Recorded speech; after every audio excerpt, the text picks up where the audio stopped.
This message comes from NPR sponsor Discover. Discover will automatically double all the cash back you've earned on your credit card at the end of your first year with Cash Back Match. It pays to Discover. See terms at discover.com/credit card. You're listening to Code Switch. I'm Lori Lizarraga. As we head toward another presidential election, we're seeing a shift in the politics of American Latinos. Believe it or not, to the far right. Now, a Latino immigrant being a white supremacist might sound antithetical, right? And yet, there are a lot of examples of exactly that. People like Enrique Tarrio, chairman of the Proud Boys, and one of the masterminds behind the insurrection on January 6th. Or Mauricio Garcia, a self-proclaimed neo-Nazi sympathizer who shot and killed 8 people at a mall in Allen, Texas.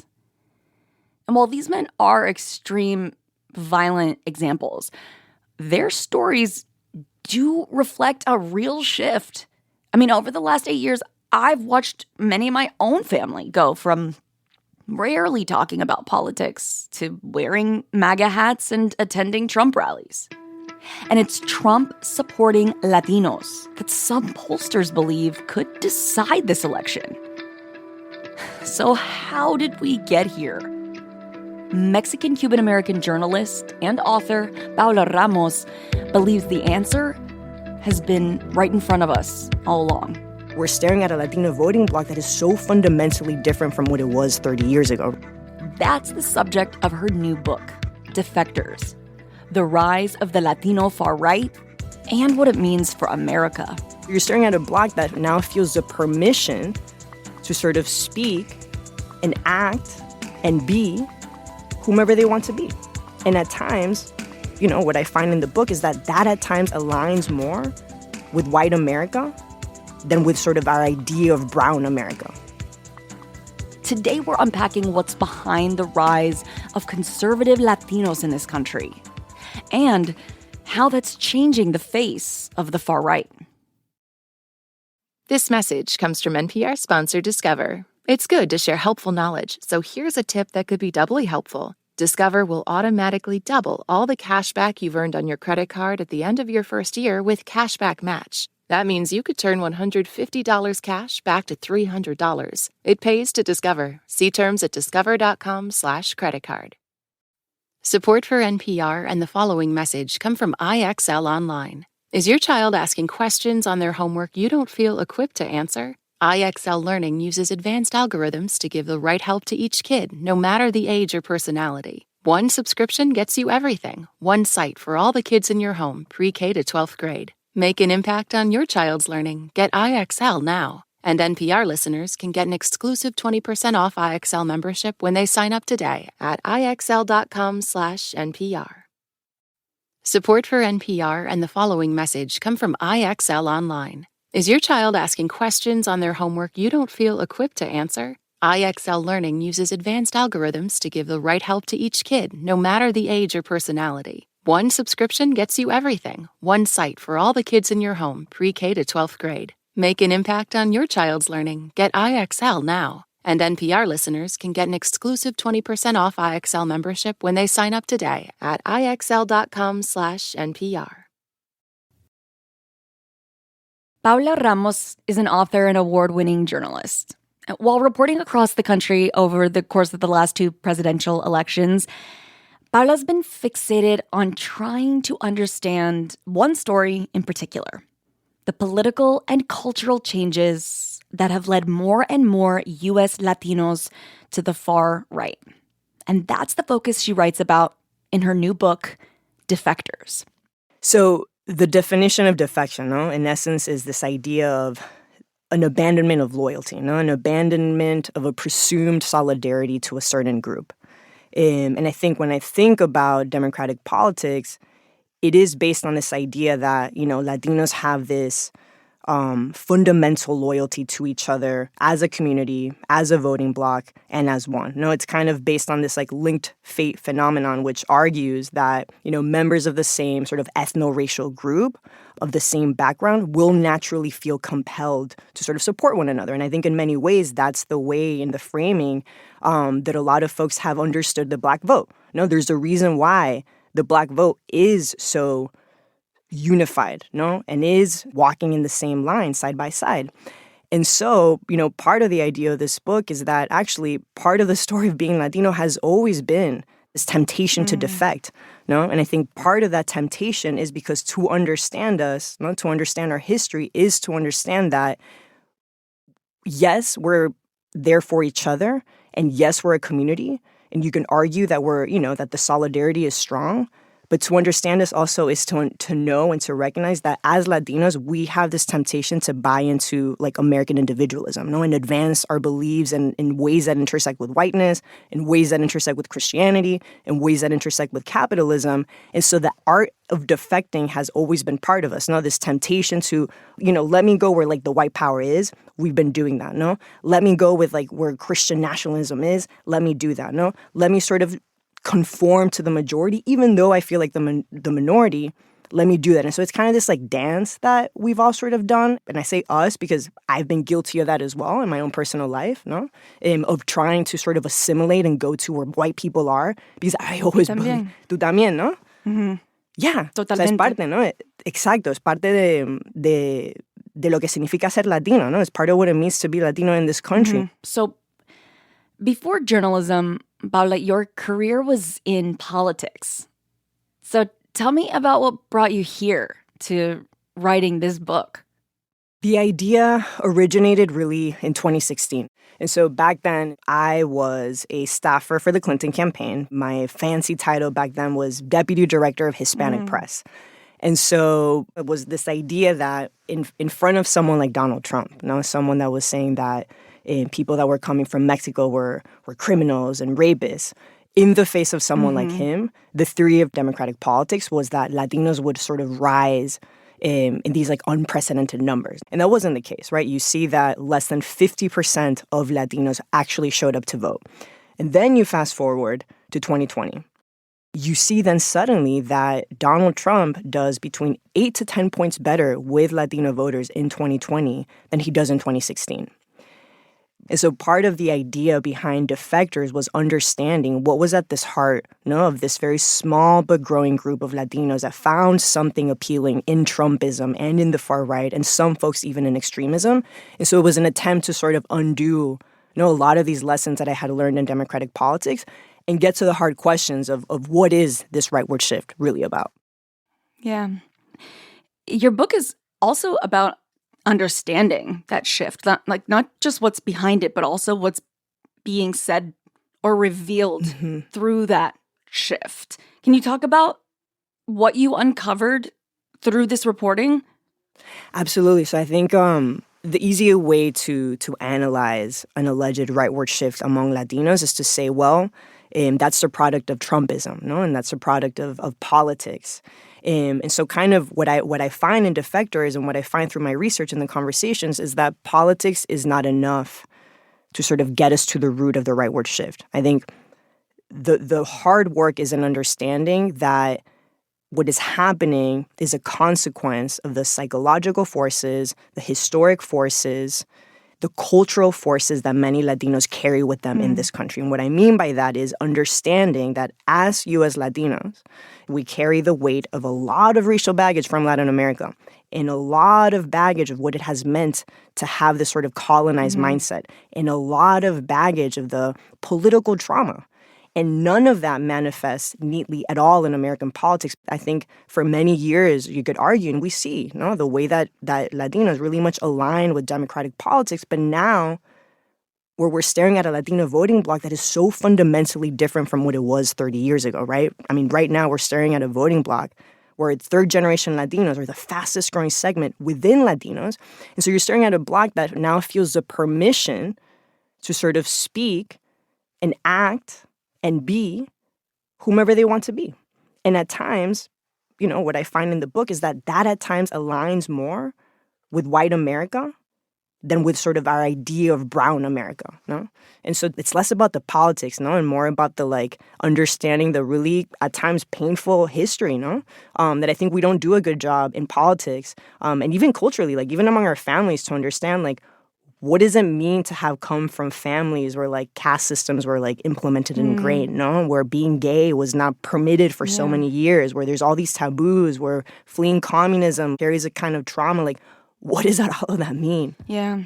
So I do want to get into some of the identity issues behind this movement and some of the people you spoke to who really characterize this identity struggle, whether they realize it or not. Mm-hmm. You start your book with a man named Anthony Agüero. So like Anthony Agüero, for the listeners that don't know who he is. So Anthony Agüero right now, if you go to the southern border, you go to Texas, you go to Arizona, he's a guy that he's in his 30s. You know, he sort of drives up and down obsessively the southern border, typically with a selfie stick and his phone, a small camera, a GoPro. And what he does during the days is essentially do many live streams of himself, as you said, Lori, like patrolling the border. And in that is essentially obsessively trying to capture migrants and asylum seekers that are crossing the border. You can find his live streams on YouTube. For many years, they were on Facebook. They deplatformed him. Now he's on Telegram. He's on Rumble. Sometimes he goes on Twitter. Many times under this sort of label of border network news. Mm-hmm. And so he basically just spends every single day at the border just trying to capture this. Now, what is driving his obsession is this idea, and I spent time with him. I spent a whole day sort of, doing that journey with him.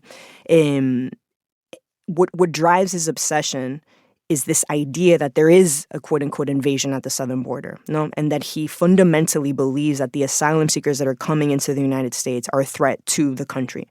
He believes that particularly migrant men, which is really what he's really fixated on, that migrant men are posing a threat, that there's a sort of leniency to be criminals among them.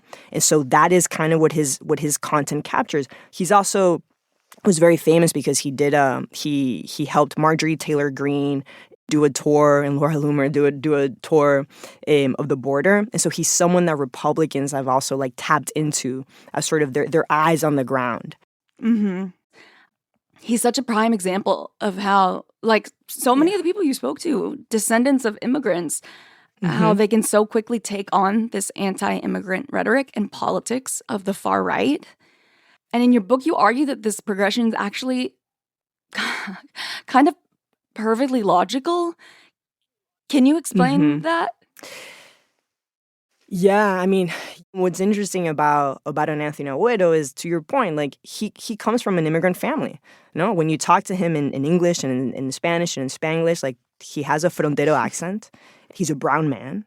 And then when you dig deeper into it, you start to unpack like why he has really, really leaned into this far-right anti-immigrant rhetoric. And part of that fixation is trying to kind of like tell white America that he too belongs, that he's not one of them. He's not them.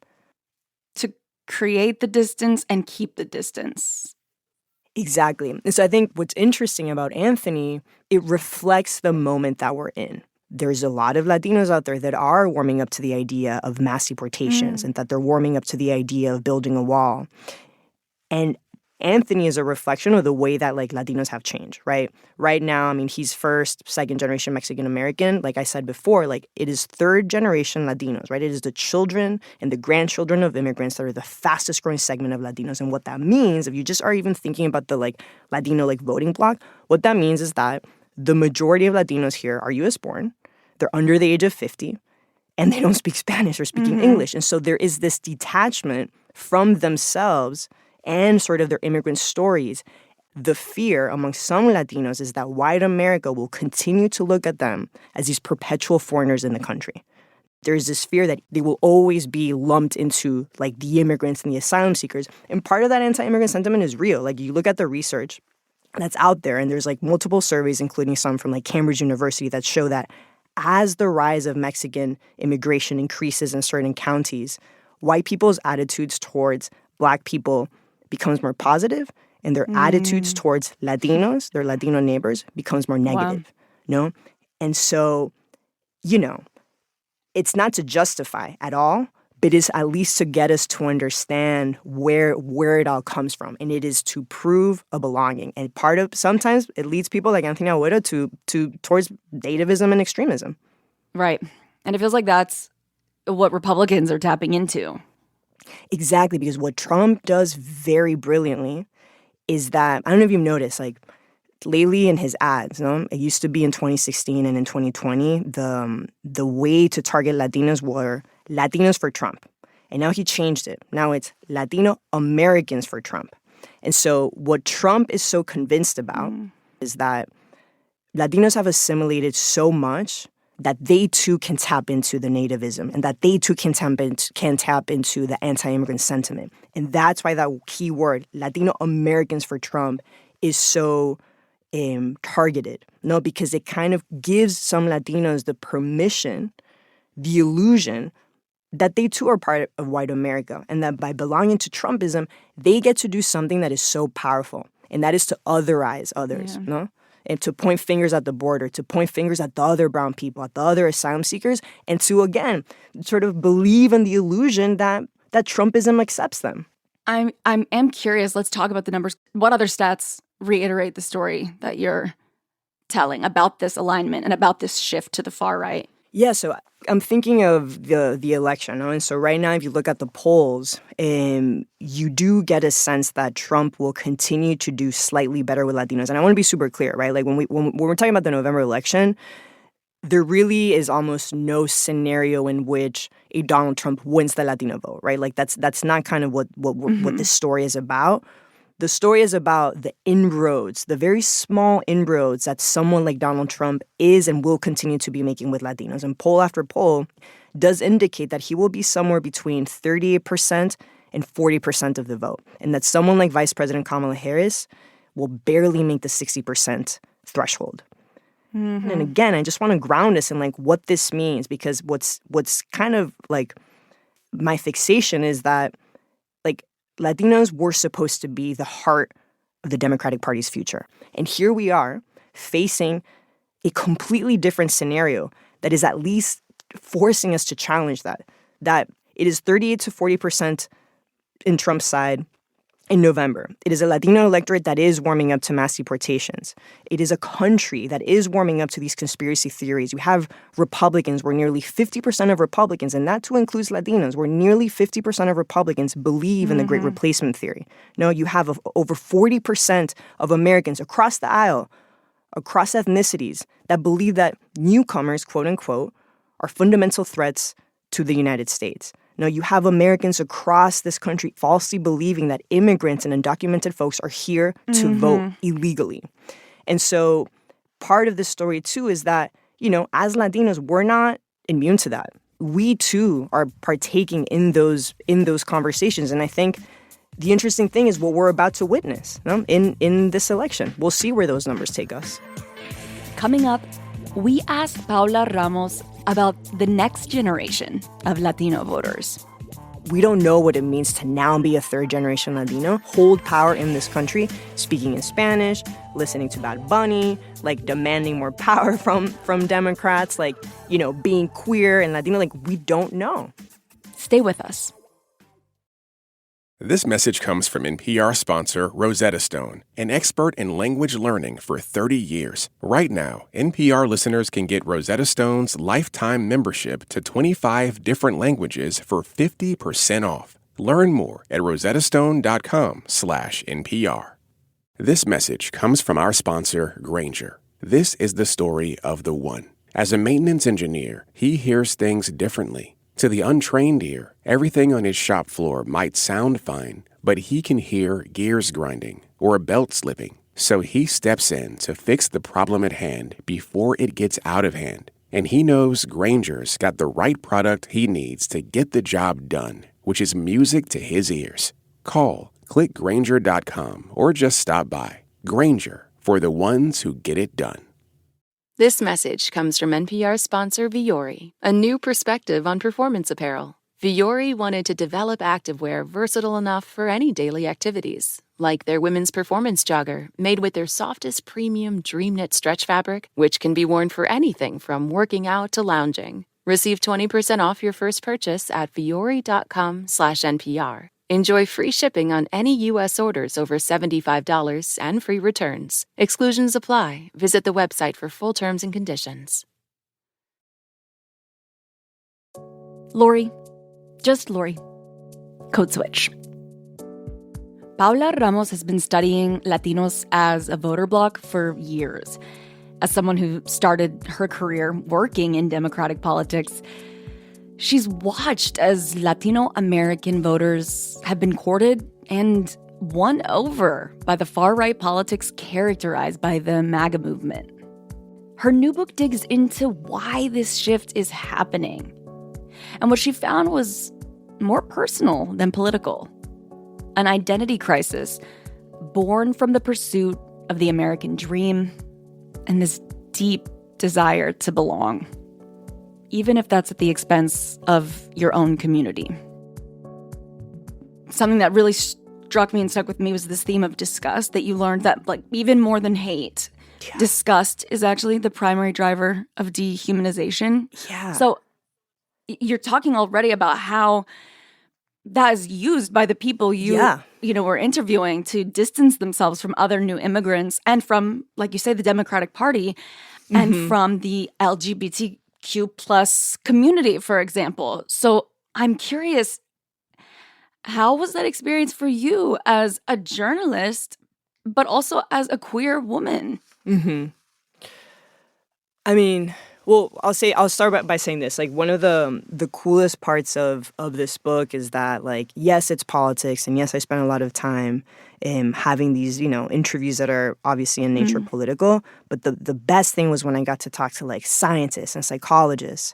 And to your point, like, one of the people that I talked to was Brian Nelson, this scientist that had spent so much time studying the science of disgust. And what I wanted to get from someone like him was to understand, like, what is at the heart of dehumanizing someone, And to your point, what he said is, it is the science of disgust, that is stronger than fear and anger. And it is, if you get someone to feel disgusted at someone, then you give them the permission to dehumanize someone. And so I think of the way that, like, some Republicans have targeted so many Latino communities using these, like, transphobic and homophobic imagery. Even right now, I think of the way that, like, the country is dehumanizing, like, Haitian migrants, using these extremely, like, this very specific imagery. And at the end of the day, I keep thinking of Brian Nelson because it has to do with disgust. How can you get an entire population to really feel, like, grossed out by something? And the only way this is related to the book is because I think when I'm having these conversations with some Latino conservatives and some Latino evangelicals that are sort of, wondering if they're going to go towards the Dems or Republicans, what I'm feeling among some of them is that it is when they start talking about the LGBT community, particularly, like, trans folks, that you get this sense of, like, visceral disgust from them. And again, it's because that's infused with mis and disinformation, and also infused with our history in Latin America, where these, like, gender norms, I don't have to tell you, like, these gender norms and sexual norms have been so deeply ingrained for centuries, from the doctrine of discovery all the way until recently. I mean, I keep thinking of, like, one of the best parts of doing research for this book was, like, I did a little bit of research on, like, what were some of the journals of, like, the Spanish conquistadors when they were, like, first getting to Latin America.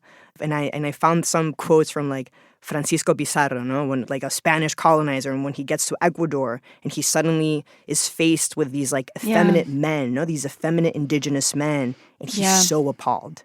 And then you have like, Vasco Núñez de Balboa, another Spanish conquistador, and he goes to Panama. And he then orders the execution of, like, over 600 two-spirited indigenous individuals. And ever since, it's that sense of disgust that's been ingrained century after century after century in Latin America, to the point that then, for me growing up, like, it took me so long even to, like, come out to my Mexican family because of the taboos. And to the point that now, like, when I'm reporting at the U.S.-Mexico border or when I'm in Latin America, I love it so much, but I still carry, like, the weight of the taboo on my shoulders, Like, I'm never not tense. I'm never, unfortunately, like, and I don't know how much of it has to do with just like maybe I don't give people enough credit, but I'm always have like this like shield, no? How is this man looking at me? And I'll give you a recent example. It literally just happened to me 2 days ago. Like, I was in Arizona. I was talking to a Trump supporter about the border. And we were getting in a back and forth. And then suddenly, this man comes out of nowhere and he starts walking towards us. And he just keeps staring at me.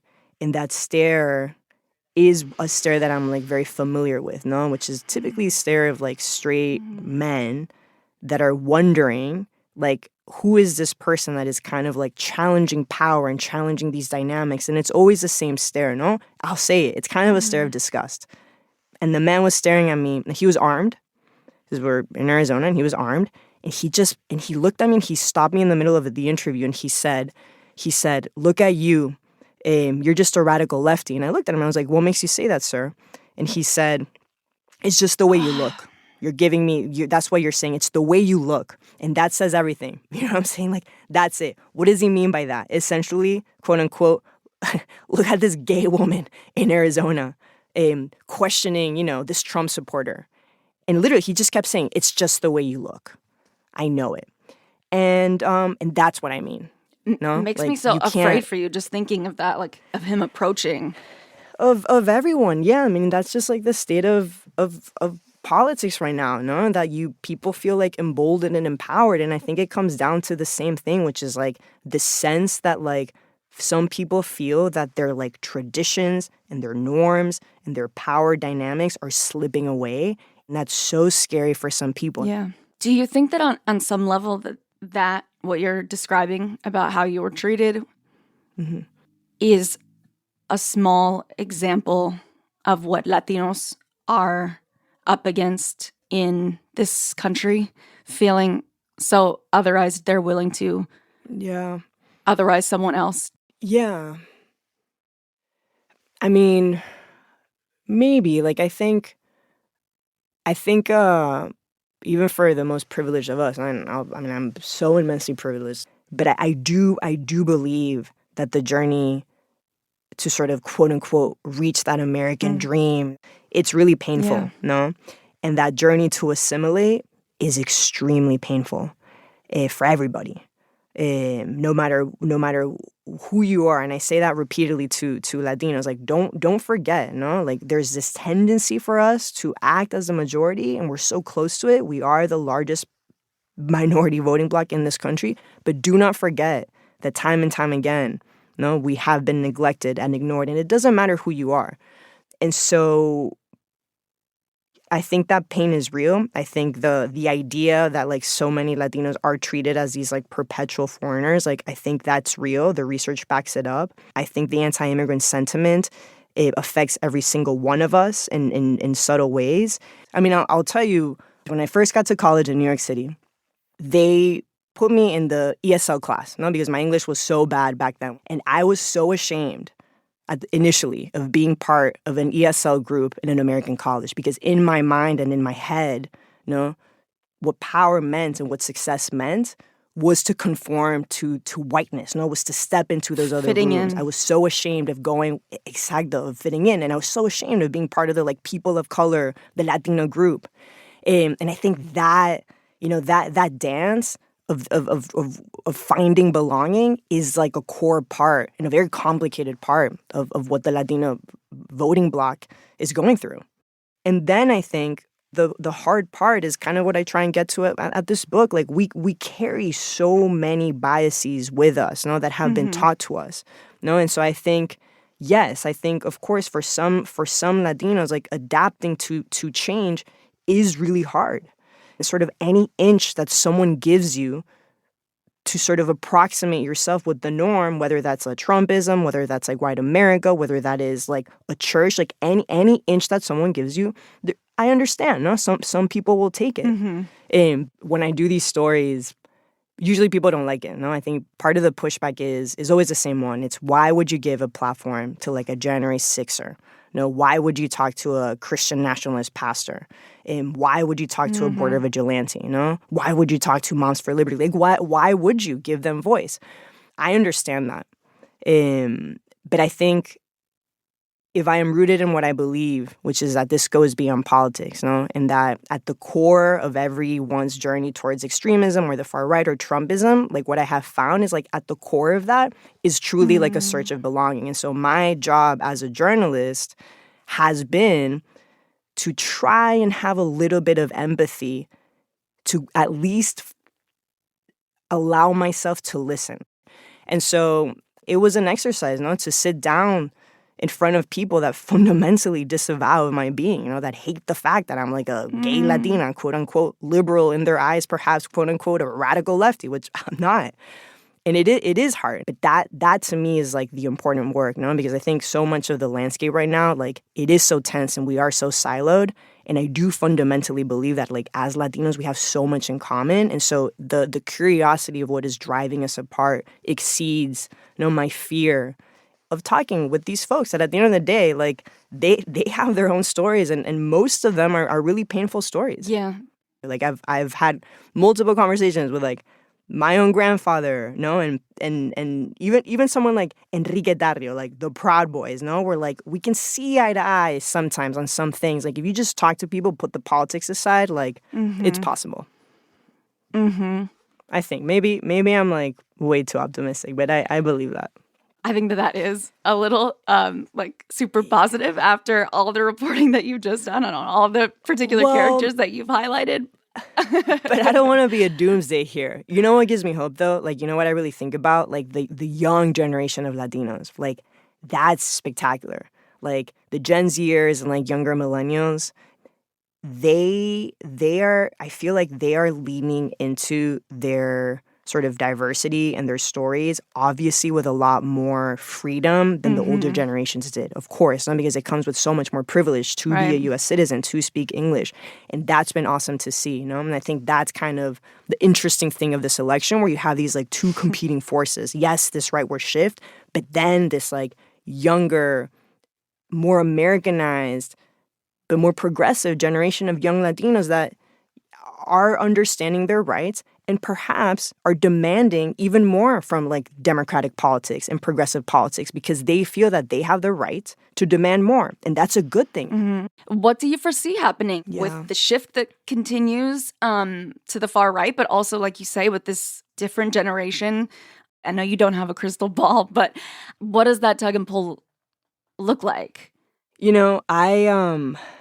I wonder if you and I sit down 5 years from now or 10 years from now, if we could even talk about a Latino community, right? Like, and I think that's where we're at right now. We're like trying to figure out like what holds us together as one. Like 5 years from now, will we be able to say the Latino community exists, And the over 60 million of us, like, yes, we can be seen as a cohesive voting bloc. I actually don't know. I think the incredible moment we're facing in this election is that we're about to see Latinos sending us a very clear message, right? And once again, in the face of Donald Trump and in the face of Vice President, Harris, like Latinos will choose, like, where do I belong most? For me, Paola, this book was such a validation of my own experience. I'm curious, do you have any advice for anyone else experiencing the shift personally, like in their own families? Yeah, no, I mean, I can relate. My dad's Mexican, but my mom's Cuban, and on the Cuban side in Miami, I have a lot of tias and tios and far, cousins in the mix that love Trump.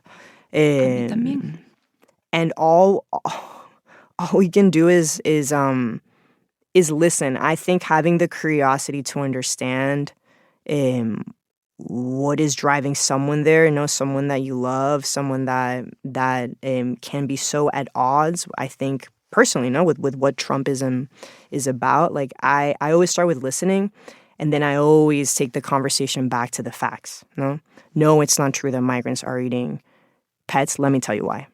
No, it's not true that immigrants are an existential threat to the country. Let me show you the statistics, No, it's not true, and you know that. You're my uncle. You know that gay people aren't being indoctrinated. Look at me. Allow people to speak, and then come back to the basics and the facts.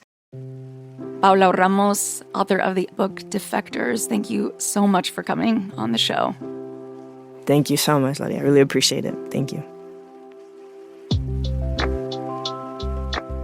And that's our show. You can follow us on Instagram at NPR Code Switch. If email is more your thing, ours is codeswitch@npr.org. You can subscribe to the podcast on the NPR app or wherever you're listening right now. You can also subscribe to the Code Switch newsletter by going to npr.org/Code Switch newsletter. Signing up for Code Switch Plus is another great way to support our show and public media, and you get to listen to all our episodes sponsor-free. Please go find out more at plus.npr.org/Code Switch. And thanks to all of our listeners who are already Code Switch Plus subscribers. This episode was produced by Christina Cala. It was edited by Courtney Stein and Jasmine Romero. Our engineer was Josephine Neonai. And a big old shout out to the rest of the Code Switch Massive. Javier Lopez, Jess Kung, Leah Dinella, Dahlia Mortada, Verlyn Williams, B.A. Parker, and Jean Demby. I'm Lori Lizarraga. Llama tu mamá. Call your mama.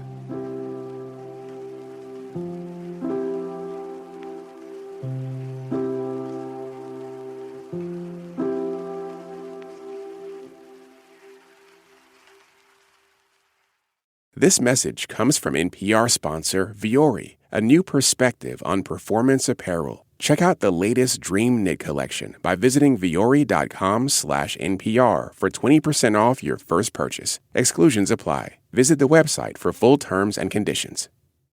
Support for NPR and the following message come from Rosetta Stone, the perfect app to achieve your language learning goals no matter how busy your schedule gets. It's designed to maximize study time with immersive 10-minute lessons and audio practice for your commute. Plus, tailor your learning plan for specific objectives like travel. Get Rosetta Stone's lifetime membership for 50% off and unlimited access to 25 language courses. Learn more at rosettastone.com/NPR.